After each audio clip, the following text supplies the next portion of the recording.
I've got the answer right here, ladies and gentlemen, to everything that ails you. Now step right up. One who quacks like a duck about his salves and remedies. The cruel practice of making money on people's worries, feared throughout the years as quackery. I said cured of backache, nervousness, Hey guys, John Boy here. We're back, part 2 as promised. We're talking about vaccines this week. Will the Pill's going to pick up right where he left off with a controversial study that supposedly links vaccinations to autism. Also, stay tuned to the end of the episode. We have our friend David at the Overdose podcast. He's also going to be dropping some knowledge bombs on anti-vaxxing and vaccinations. So be sure to stay tuned for that. But enough talk from me. Let's jump in right where we left off. So now I want to talk about autism and vaccines. And it's really a spectrum. So autism is like a spectrum disorder. There's a bunch of things that fall underneath autism spectrum disorder. But most people with that autism will have social, emotional, and communication skill problems. It may be very mildly affecting their life or severely. It's a huge scale. That's what in the spectrum, there's a lot of different ways, particularly socially. I want to kind of tread lightly here because obviously I don't want to, make light of anyone with autism or anything like that. I respect everyone who takes care of people with autism, but I want to break down why there is a perceived link between autism and vaccination. So in 1998, there was a study performed on 12 children. So a conclusion was drawn from one of the 13 doctors conducting the study that the MMR vaccine would cause autism, in their opinion. So this conclusion, upon the study being published in The Lancet, which is a British medical journal, it was picked up by the world news and spread around. So. Yeah. Here, I posted the full study here. I don't want to have to read through the whole thing, but basically I want to hit some key points here. So the first doctor on the study, his name is Wakefield A.J., so that's his initials. The methods were 12 children, mean age 6 years, 11 of them were boys. They came in, they had GI issues, which is like your stomach, intestines, and all that. And they went back and they looked at each of these 12 kids who had intestinal abnormalities, and they saw that it was, related to the time in which they got their measles, mumps, rubella shot, which is MMR. So basically, the only interpretation from the study is that they identified that they had associated GI disease and developmental regression from previously normal children generally associated with environmental triggers. So they didn't come up with the thing that says MMR caused autism. What they did say was they in their estimation, the certain vaccines may have caused GI problems in these kids. Yeah, how did he get autism out of GI problems? That's like weird. You like conspiracy theories, because buckle up, buddy. This is a good one. So Dr. Andrew Wakefield is a British physician. He's actually a gastroenterologist at the Royal Free Hospital in London, or he was. So I watched the documentary. You can find it on Tubi for free. It's actually super entertaining. It's called The Pathological Optimist, and that's Dr. Wakefield, or formerly Dr. Wakefield. I just call him Mr. Wakefield now. Oh, did he get he got his license revoked or whatever? It's basically from his point of view, but it's really good documentary. I actually liked it. You can tell he's very charismatic doctor. He's well spoken. You can see why a lot of people would, follow him. He's almost like a cult leader, really. So the reason why, what happened? He came out with this study came out, only 12 kids, right? 13 doctors. So there was a guy called Brian Deers. He's kind of like a medical gotcha journalist kind of guy. He like he finds medical studies and all these different medical things, and he picks them apart, and then he posts these like big things like boom, gotcha. Yeah. You know. and what's it? What was it on? What's that show? Parks and Rec, or there's that. Do you watch Parks and Rec? No, I've never even seen that show. I think there's like a guy, there's like a journalist on there, and it's like the small town. They're like, gotcha, you know. That's all they do. Is you're like, you're a gotcha journalist. She's like, what makes you say that? Gotcha.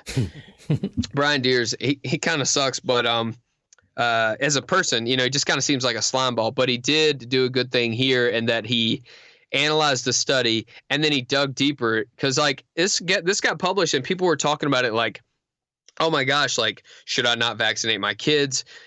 Should I blah, blah, blah. So in the documentary, Andrew Wakefield's like, well, I never said you shouldn't vaccinate your kids. I just said that the combination measles, mumps, rubella is too much for a young child's immune system to handle. So you should split them up into individual shots. Do you agree with that? Well, so here's the interesting part, John. Okay. What happened was, shortly after Brian Deers comes out with his expose of this study that it's a fraud, the individual vaccines for measles, mumps, and rubella. So if you wanted to have the choice, so even if you said, I don't know what's true, but what if I just go ahead and give them separately? They pulled the individual vaccines off the market. The only way to get protected from measles, mumps, and rubella is the combination vaccine. That's suspicious in my opinion. I will say that. What the hell? Yeah. But the plot thickens here. So there is a patent on file at the Royal Free Hospital where Andrew Wakefield was on staff, for a monovalent, which means single, measles vaccine. His name was on the patent for the vaccine. Jesus. Also, while he did this study, he was being paid $150 an hour to be a consultant for a law firm that wanted to sue the company that made the MMR vaccine. Jesus. I like this guy. You gotta watch this documentary. It's called The Pathological Optimist, because it just like, they look at it from both sides. Obviously, they weigh way more heavily on Andrew Wakefield's side, because I think he made the documentary. Yeah. To make it look, objective, but it's really not. It's basically just like follows his family around all the time. But he really is a cool guy, but he just, he was shady, man. Here's the last thing that I would say is the biggest red flag with the Andrew Wakefield situation. So he's not a pediatrician. Okay. He's not a virologist. He's not an immunologist. He's none of these things. He has nothing. He's not a specialist in autism. He's a GI doctor. He works on the gut. So his idea was that the MMR is too much to handle for these kids' immune systems. So it causes this this perpetual small infection in their gut. Like they basically get measles in their gut. And you know how like people say like your gut, your stomach has its own brain, right? Yeah. And so that was causing that. Then that infection was causing them to have issues with their development of their brain, and they developed autism. I mean, to someone like me, that sounds good, It sounds plausible, right? Yeah. Here's what happened then. If after he said that, well, then he had access to these people, to these parents who had autistic kids. So what happened? Oh, well, how about this? He starts treating them as his patients with his GI cocktails.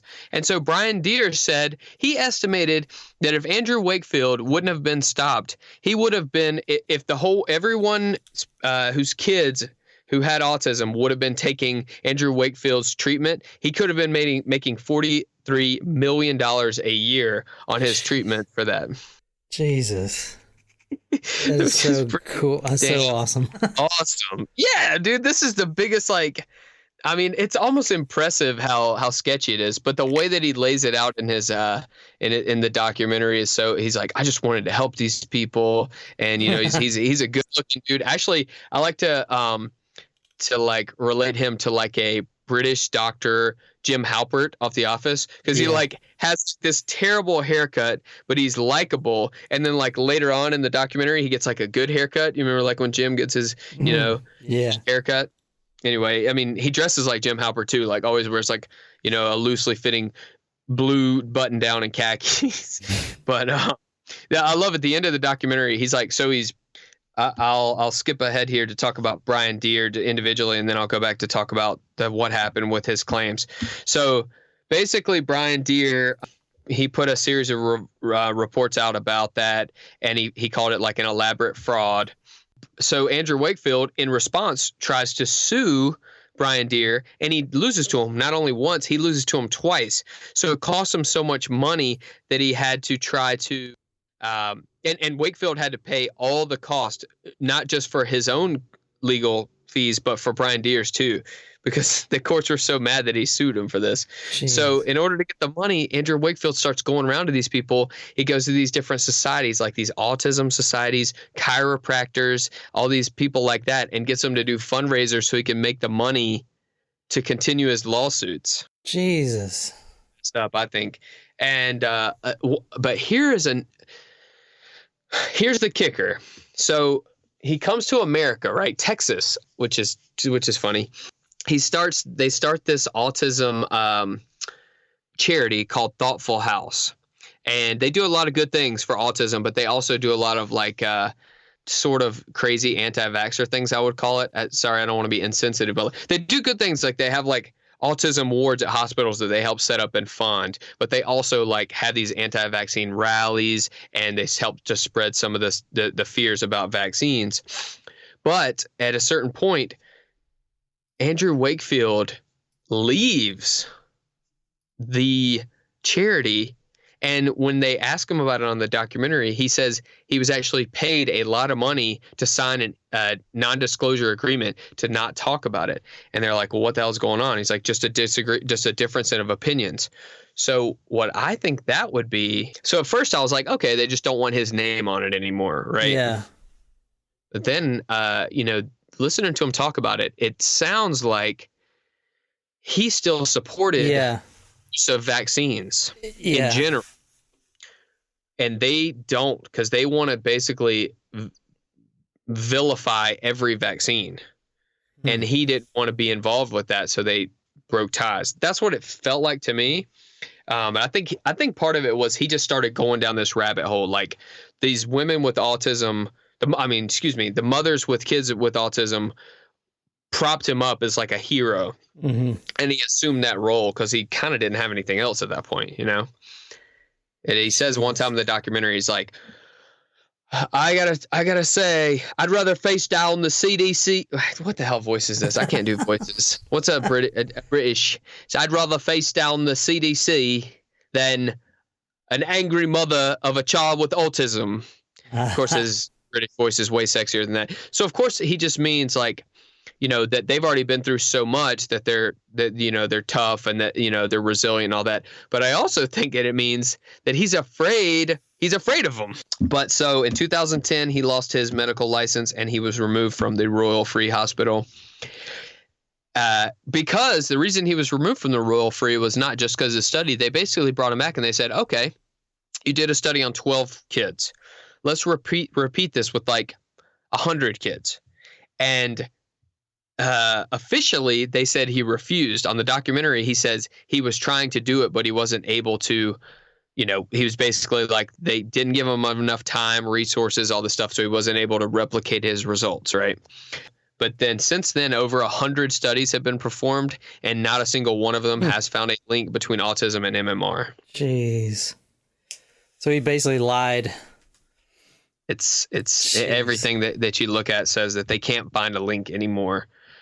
From that. But you will hear all these testimonies, like especially in documentaries or anywhere you go, they'll be like, well, my kid was completely normal. They went to get their MMR vaccine. One lady was like, my kid immediately like passed out, like couldn't be revived. at all for like 14 hours, was sleeping.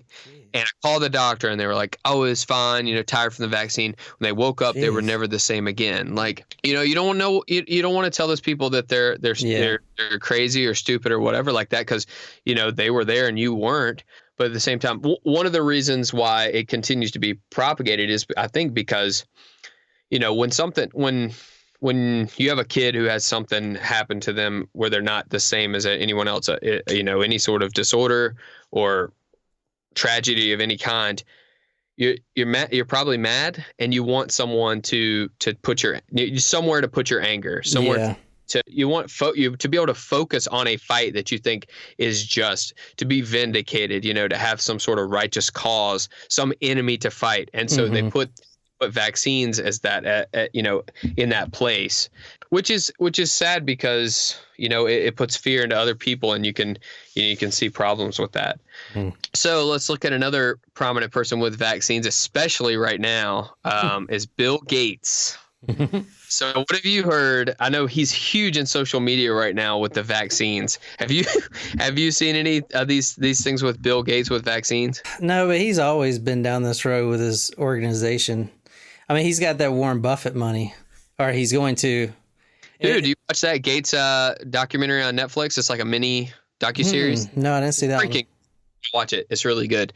But he talks about, basically he's like, okay, I've made enough money. It's cool because it breaks back and forth. It's like, here's Bill Gates when he's younger, and he's like, the teachers approach him and they're like, we can't figure out how to get these kids signed up for these classes. And basically he and his friend over the summer, when they're like 12 years old, like come up with an algorithm to get kids assigned to these classes, because they have like 2 buildings and they're like a certain distance apart. It's crazy.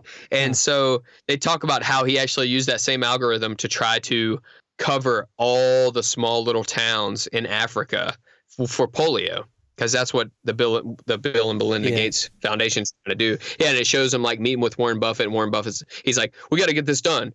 And Warren Buffett's like, all right, how much you need? I'm like, always was that cool. That must be awesome, dude. Yeah. He's wearing a mask. And actually, I think this is a big part of it, is that why people don't trust Bill Gates is because they're like, okay, someone who was able to make that much money, like, he can't be good, right? This all can't be altruism. He can't just be doing this to try to be a good, genuinely good person. And there's all these rumors too, like, oh, Bill Gates supports vaccines, but he didn't vaccinate his kids. And it's like, that's not true. And then also they're like, oh, Bill Gates, when he was younger, he said that there needs to be some sort of population control because there's too many people, which they searched through everything they could find, and he never said. But anyway, people are always going to say, like, you've heard of like the New World Order, right? So the New World Order, like the ruling class and the sheep. So like, if we're a sheep, hey, a better example, what if we're cattle, right? And they're the farmers, they're in charge, they own us. So if they own it, if you own a bunch of cows, what are you going to do? You're going to tag them, you're going to vaccinate them, and you're going to control them so you can rule. Oh.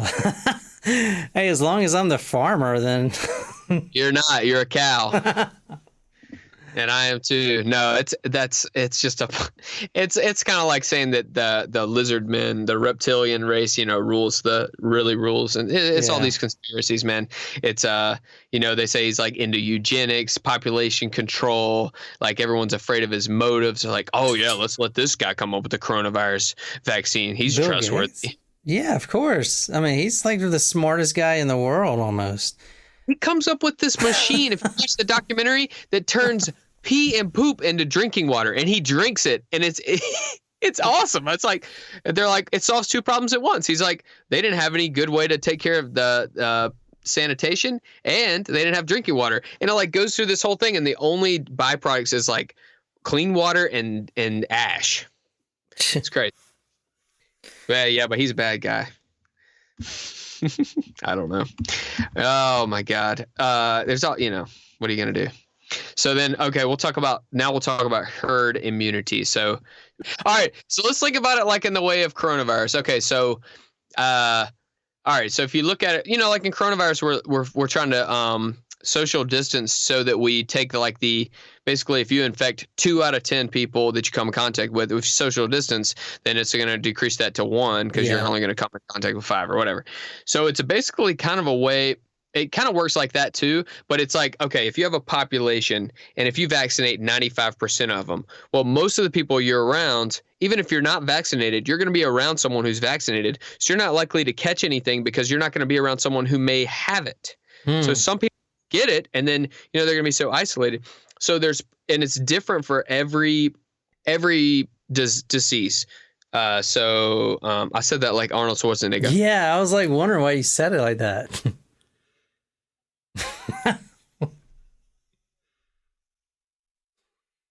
All these diseases. So if you have all these diseases and they infect the people, good, dude. It's pretty close. Then if you have less diseases, then you'll have more people. I'm so bad at voices, but I wish I was good. Like I love those people who you can just like flip a switch and they're just like another person on their voice. It sounded good to me. Become another person. Yeah, I appreciate that. But but if you think about this, so this is actually an argument that people who are against vaccines will use. They'll say, well, we have herd immunity for whatever it may be. Let's just say for smallpox. Obviously, we definitely have herd immunity because it's completely wiped out. But let's say it was like still out there and most people were vaccinated against it. Well, people are like, there's no way I'm going to get it, or flu, even though, not enough people get the flu shot to get herd immunity. They're like, okay, let's, measles is better. Sorry. I don't know why I must be getting tired too. So measles is a good example because it's actually relevant. So many people were vaccinated for measles, like 85, 90% of kids. Well, then certain people, from this MMR thing with autism and whatever, start saying, I'm not going to vaccinate my kids. There's already herd immunity. No one is getting. So like, why would I need a vaccine if no one's getting measles, right? Yeah. Well, then boom, you start seeing these cases of measles popping up because we drop below this herd immunity level. And this becomes especially dangerous for people who can't get vaccines. Okay, people with weakened immune systems, people who are allergic to certain vaccines, people who are really old and have bad immune systems, babies who are too young to get it yet, people with HIV, people without working organs, and all different sort of things like this. Those people are relying on healthy people to get the vaccine so that they can be protected through herd immunity. And it's kind of messed up that certain people who could get vaccines, they don't, and put those people at risk. Yeah. But that's a good, dude. I'd never thought about it like that. So I wanted to talk to you specifically here, John. I know you said you don't get flu shots because you're worried about a super bug, right? Super bug. Yeah, man. So I was thinking about this a lot because I understand where you're coming from here. So in the same way that like let's say you use hand sanitizer and it kills 99.9% of bacteria, right? Mm-hmm. Well, that 0.01 or 0.001 or whatever the hell is going to be resistant to it. It's going to be resistant to every damn thing, right? So then you have a fear that thing can rise up and take over the damn world because we won't be able to stop it, right? Mm-hmm. I mean, that's actually a solid fear, especially for bacteria, because we use the same antibiotics a lot, especially you think about people who get a Z-Pack every damn time they're sick. Z-Packs don't work for colds, people. Cold is a virus. Z-Pack is a bacteria. Works for bacteria and antibiotics. So you're just basically screwing yourselves and everyone else, making stronger bacteria out there. Meanwhile, the virus is just going to go away on its own. The problem is, man, most people, we don't know that that's a virus and not a bacteria. We just, I got a cold, I can get a Z-Pack. It's all the same to us. And for me, yeah, I get mad at the doctors who just let it go. Yeah. I get mad when they're like, especially I'll get a doctor and it'll be like a family physician or something it's for their friend. And it'll be like, oh yeah, let me call in a Z-Pack with 2 refills. I'll be like, 2 refills? What the for? Are you kidding me? What are these refills for? You're just going to let them just take more Z-Packs whenever, it's vitamin Z? No. No. You're the one who should be saying no. Does the people think, here's why, let's say a person thinks that a Z-Pack will work for a cold, for instance. Okay, so how long does a cold last? About a week. How long does a Z-Pack take to finish? About a week. Yeah. Okay. So, yeah, that's why.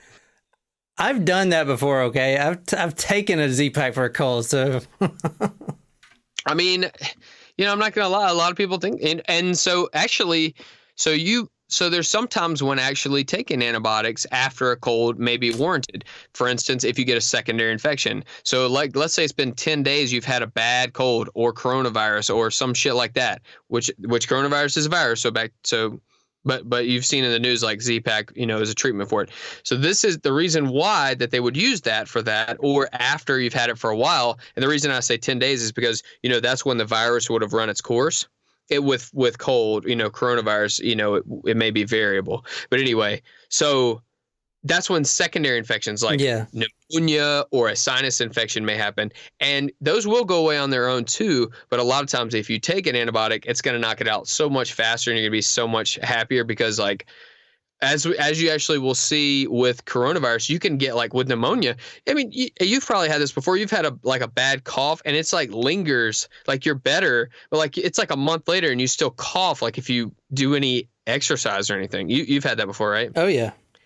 Is shit. So there's two reasons for that. You had like a chronic, or you had a persistent chest infection of bacteria, which is a secondary infection because of all this extra phlegm and shit that, so it allows that to get infected and stay in there. And a lot of times you may not necessarily still have an infection. You may, but a lot of times you're actually getting scarring from coughing so much that lasts, and your lungs have to heal from that. They're saying that's a big problem with coronavirus. Like they say some people's have to, lungs have to rematrix because they get scarred so bad from this. Jesus. Which is wild. But anyway, so I would say though with the superbug with viruses as far as with vaccine, so the reason why it's not as much of a concern in the way that you think about it with the bacteria. So like let's say you look at it like a Roundup Ready crops and shit like that. There's bugs and pests and things that are now resistant to Roundup, right? Mm-hmm. And so they're becoming more common because we keep using the Roundup, and it's allowing them to thrive because you're killing off everyone else and they're just reproducing, and there's no reason why they wouldn't spread. Well, the same thing with bacteria. If you use the same antibiotics, well, the things that are resistant to that, they're like, okay, cool, we're just going to keep on keeping on. We're going to spread, and then we're going to be the new thing. Like everything's going to be like us, right? Resistant. Which is scary because then, like, what the hell do we do now if we don't have antibiotics that can kill these things? But with the way the vaccines work is they prevent you from getting this virus, and sometimes bacteria in the same way. Some of them are for bacteria, but let's look at it like for a virus. So, like, let's say with the flu. So, like, you have a flu shot. Maybe it has covers for 3 or 4 strains where you get the one, you'll see a lot of people like be like, I still got the flu. Well, you may have gotten a different strain, a different mutation of the flu. And so that's not like saying, oh my God, there's this super flu now because we prevented all these other ones. Well, you may have this may be the weaker form of the flu. It doesn't mean that it's going to be stronger or more resistant or anything. It's just different from what the vaccine was. Hey, can I ask a question about the strains right quick? Yeah. All right. So when you go into, like, I don't know, your pharmacy to get a flu shot, like how do they, like, which strain do they give you? Is it like a lottery? Like, oh, you're getting strain B and no. So they're all combined in the same shot. Oh, so they all combine them? Typically they're quadrivalent shots, which means 4. So they'll have like this year, I believe there's 2 types of type A and 2 types of type B flu. And one of the type A is, for the past few years, has been this H1N1 consistently. And then they've mixed around some of the other ones just because they know that swine flu, that H1N1 so bad. It's pretty, it's real tough on people. It's more severe. So they want to continue to. Is there like a whole committee on, like, distinguishing which flu shot or which strains to make this year? Yeah. Yeah. Well, I mean, they're already probably done for next year's flu shot. Oh shit. Because they have to ramp it up. So that's why it's almost like a guessing game.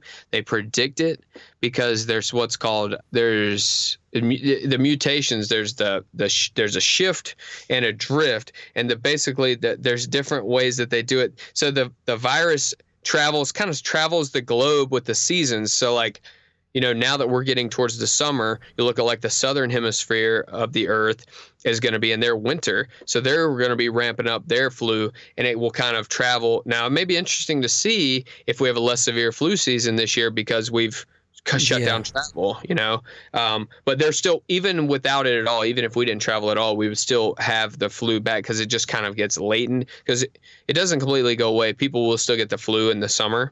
It's just less common. And I actually was listening to an expert, and they said, we don't really understand why like flu is seasonal and why it comes back, and why each time it comes back, it mutates a little bit. And then we have to predict how the shot is. But you think about, how many flu shots do people want?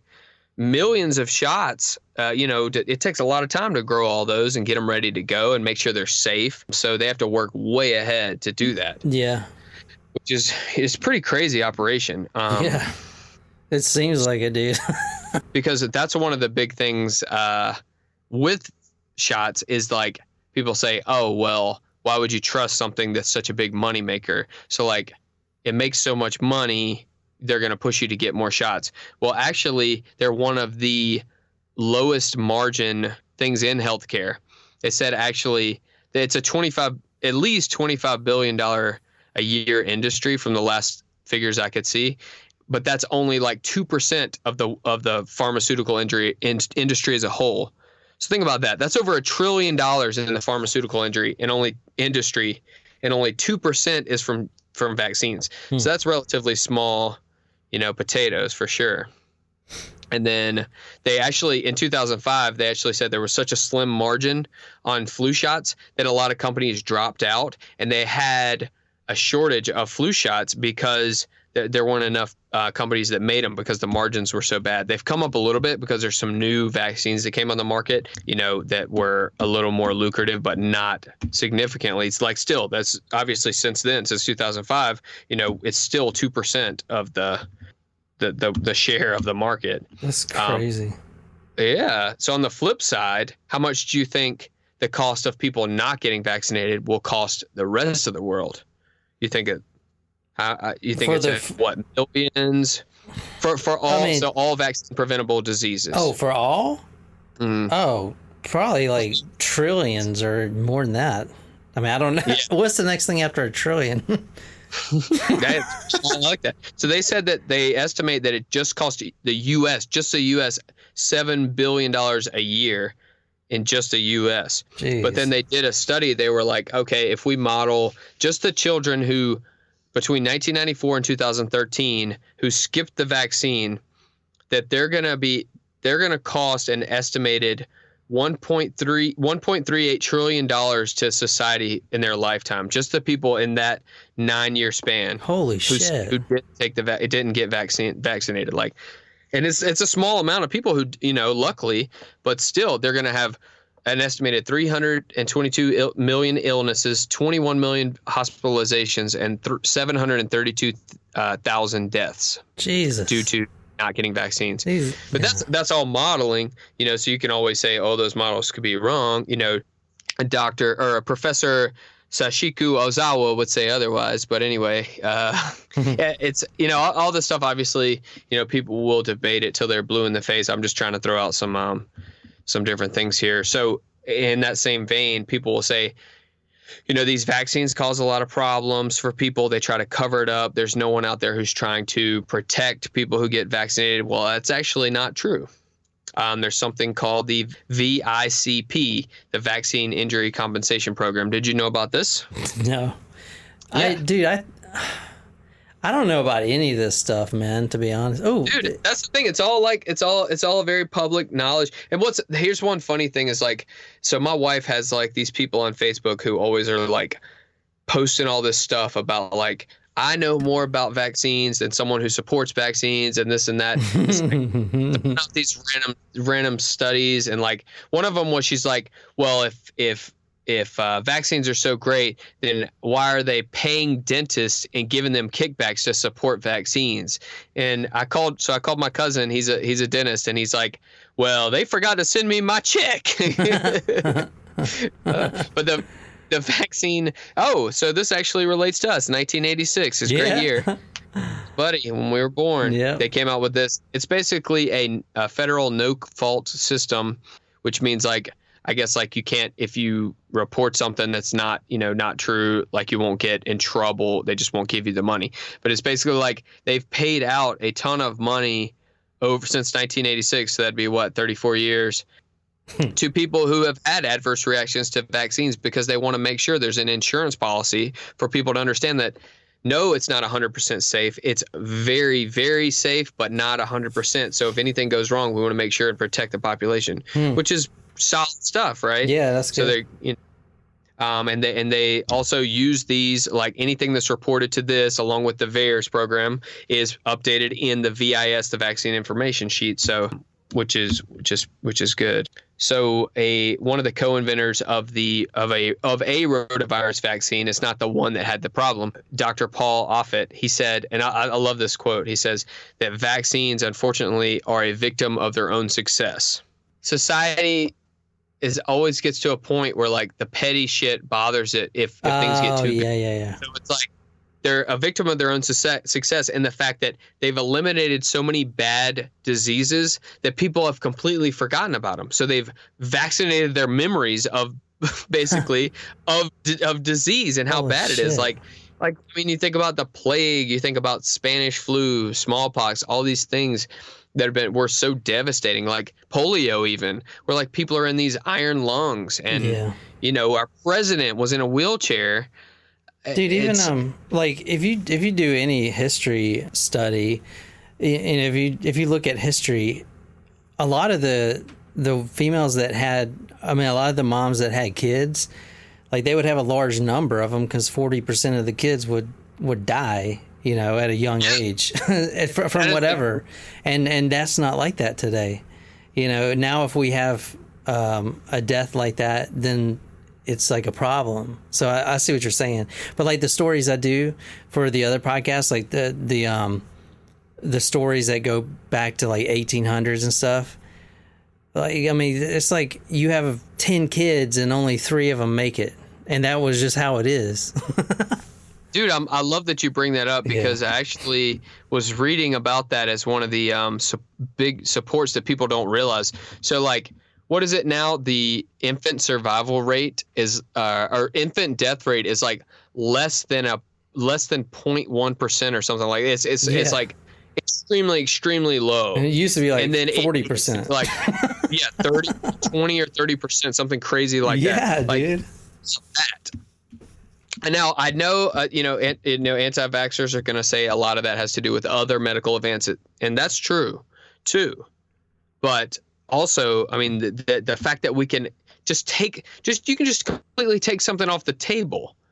That's crazy that there'd be resistance to that. And it's because that, it's out of their mind. Like a lot of the arguments will be, oh, we're trading we're trading these serious lifelong complications for mild illnesses. It's like, well, first off, if you don't want to give your kid the chickenpox,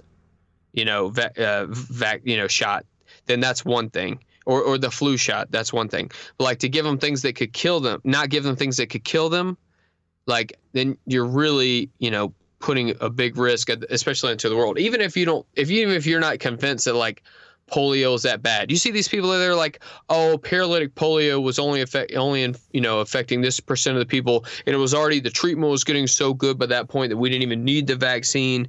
And it's like, Jesus. It's just interesting to watch some of the arguments. One of them was, oh, why would you let some of these companies, like for instance Johnson & Johnson, they've had a drug recall every year since they started. Why would you let them come up with the coronavirus vaccine?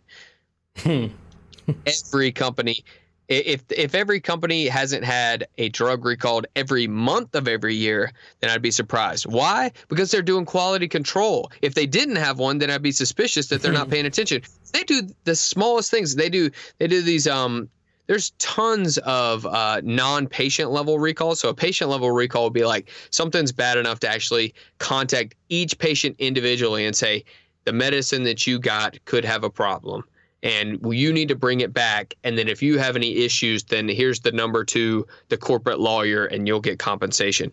They're like, you don't see a ton of patient level recalls. Mostly it's voluntary recalls where it's like the pharmacy just sends back all of the stuff because, you know, the company wants to do more safety checks. And basically they just want to throw that batch away because they're not 100% sure that it's, you know, without any sort of contaminants or whatever. Some stuff was weird. It was like, oh, you know, regular bottles of Tylenol accidentally had, some of them had some oxycodone and Tylenol in them. It's like, all right. Jesus. That seems like a good night. And that reminds me of the West Virginia show. As soon as you said oxycodone. Yeah. The what's this? The Boone County mating call. Dude, my favorite though, I think, is when they're like, yeah, first time we got married, we went on down to the Piggly Wiggly and the pharmacist up there. Now he was ordained. And, you know, he married us, you know, next to the produce. I remember because I had just picked up my prescription for Xanny bars, and I think you got Oxycontins, right? Yeah. Oh, my God, man. So I think here's one little joke for you. It's a picture of a bridge, and it says, well, they say this bridge is only 99.997% safe. You know what? I think I'll swim for it. That's anti-vaxxer logic. It'd be shark-infested waters. But anyway, you got any more questions for me? Because, you know, hit me up. I think we're getting near. I'm good, man. You've made my head hurt. I'm sorry. Well, did I convince you the vaccines were good, or? Yeah, I mean. Because, I mean, I don't want to just like. No, you did. And dude, I'm just like, I don't, but if I like had a real job and went to work and was around all these people, then I would probably get all these vaccines. But I stay at home. I really don't get them. But I think people should get them. I don't know if I think it should be mandatory, because I don't know. It just seems like too controlling. But I mean, I don't know, man.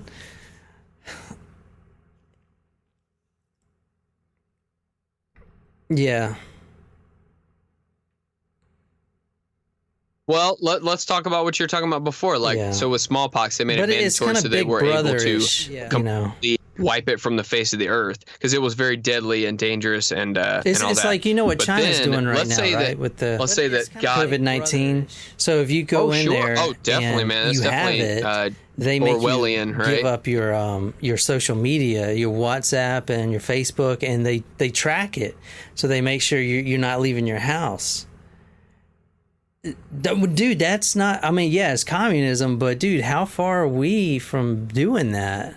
Well, that's why I mean, I think we're pretty close. A lot of people were like, this COVID-19 is a fake. It's just an opportunity for the government to set up 5G, and 5G is so dangerous for people that it's causing these deaths. So they're using this as a cover up.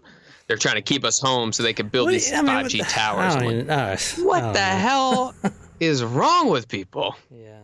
Yeah, no shit. I want my 5G, whatever it takes. It was good, man. It was a good discussion. I'm glad that I asked that question. I was glad that you answered it in a different way than me, because I think I'd be for mandatory if it was a safe and effective vaccine for it and it got more deadly. If it stays at 2% or 10, or you know, I mean, some estimates are all over the place. You don't know who to trust anymore with the percentages. But if it stays like it is, I don't think mandatory is the way to go. But if it gets way more deadly, 20, 30+%, then yeah, I think we need it. But anyway. You got anything else to add? No, man, I don't. That was awesome. I found an awesome picture here of a Dr. Duck giving a mallard duck a shot, which is awesome. I'll have to put it up on the website. But yeah, so I think you guys have been. I've talked your ears off sufficiently here. So if this episode quacked you up, and you guys want to support the crew, head over to quackerypodcast.com/join to become an official Quack Hit. Make sure and hit subscribe. Follow us on social media, including Facebook, Twitter, and Instagram. Tell your friends. As always, keep calm, quack on, and get your kids vaccinated. It is the right thing to do for everyone.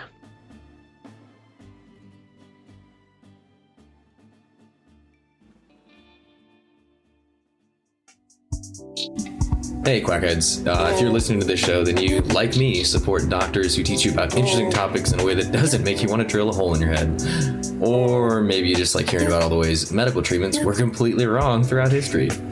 Or maybe you're just actively trying to open up your own trepanation business and need some pointers. Anyway, whatever the case may be. If you like this podcast, you might also like mine. Maybe. My name is David Dent. I'm finishing up my second year in pharmacy school. My podcast is called Overdose, and you can listen to it on all streaming platforms. Wow, all of them. That's crazy. The Instagram at overx.dose is where I'm active the most, and I give an inside look of what pursuing a career in pharmacy looks like.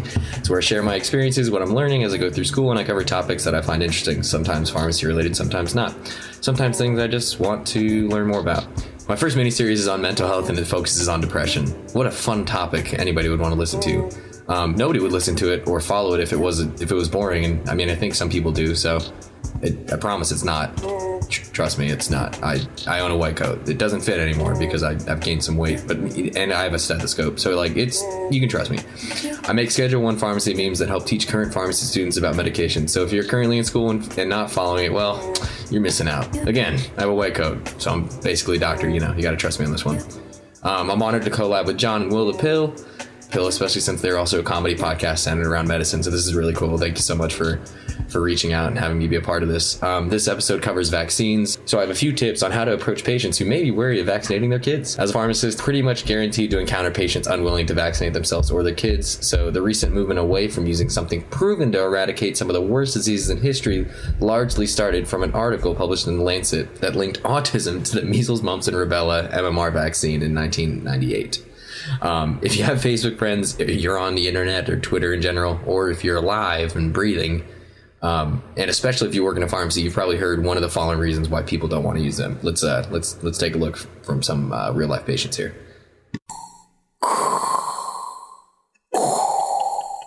Vaccines cause autism. I'm not going to hurt my child. I want more evidence. There's detergent and toxins in there. I'm not a washing machine. That'll be toxic. All right, now that you've heard what patients will say, here's how you should not respond. You're dumb. No, it doesn't matter. It never has, and it never will. Stop using WebMD. Why would a manufacturer of vaccines whose whole business is dependent on making money and is required to follow strict FDA safety and efficacy clinical trials before it can release anything to market intentionally put something in there that is toxic to patients, the people that will be paying them for their product? They wouldn't make as much money if they did that, and Big Pharma is only caring about money, so rest assured, you're probably good. There is literally mountains of evidence proving they're efficacious. It's just not on your Essential Oils Young Life MLM Facebook group. You're hurting your child and everyone else by not vaccinating them. Stop it. All right, so clearly a patient's not going to listen to that. So here's how you should respond. I understand your concern for the safety of your children and for yourself. You're a parent that loves their family and due to your research are more likely more educated than the average human regarding vaccines. Because you've done your research, and as a pharmacist, it's not going to help you or me if I attack you for ultimately putting your child at risk due to your belief in information designed to incite fear and disbelief. I'm going to take this opportunity to educate and provide quality care with accurate information rather than ridicule and do what I went to school for 4 years for. There are a lot of articles out there, and many of them you may be seeing are quick snapshots of an insignificant, non-peer-reviewed finding written as fact by some clickbait ad your high school friend from back home posted.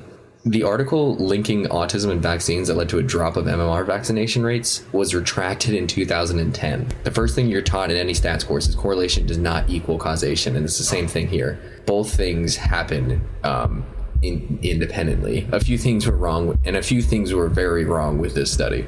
So the study had a sample size of 12, which means that any conclusions they draw are not representative of the population and can't reliably be applied. Also, 10 out of the 12 co-authors backed out on their claims and retracted them, admitting there was no causal link between MMR vaccine and autism as the data was insufficient. The authors admitted the data was insufficient themselves. Later, The Lancet discovered that Andrew Wakefield was funded by lawyers who worked for parents that were currently in lawsuits against vaccine-producing companies. So if there's any sort of bias there. I don't think you can get any more biased than that. Wakefield was held guilty of scientific misrepresentation due to selective sampling, which means he chose patients who were already showing signs of pervasive developmental disorder and behavioral aggression to include in his study about patients who would develop these things. Later, he was discovered to also be guilty of cherry-picking data, which isn't surprising from everything else. So, just in general, not vaccinating your children actually puts them at more risk. And the surge of non-vaccinations after this article that led to an increase in measles outbreaks in the US, the UK, and Canada in 2008, 2009 is a testament to that. The science that's presented on vaccines is easily distorted. I'm not saying every vaccine is 100% safe. Of course, nothing in this world is 100% safe. That's irresponsible. And some people have genuine allergies. So obviously there's always some risk with anything. So next time you're speaking with someone about vaccines, always be understanding of their perspective. Share the misadventures of Dr. Wakefield. Call out the distortions in science. Explain what herd immunity is, which is the idea that if enough people are vaccinated against a disease, others who aren't still benefit. Be non-judgmental. Empathize. Tell a personal story if you have one. And just build trust rather than division. It's especially important now, too, when you consider a new research article that came out from Harvard saying that COVID-19 might actually become something seasonal like the flu. And there's vaccinations in the works for that, but it takes up to about a year before we can get any data and actually distribute that out. So hope this is helpful, if not at least entertaining. Stay healthy, don't overdose. And for more, check out Overdose on wherever you get your podcast and follow the Instagram.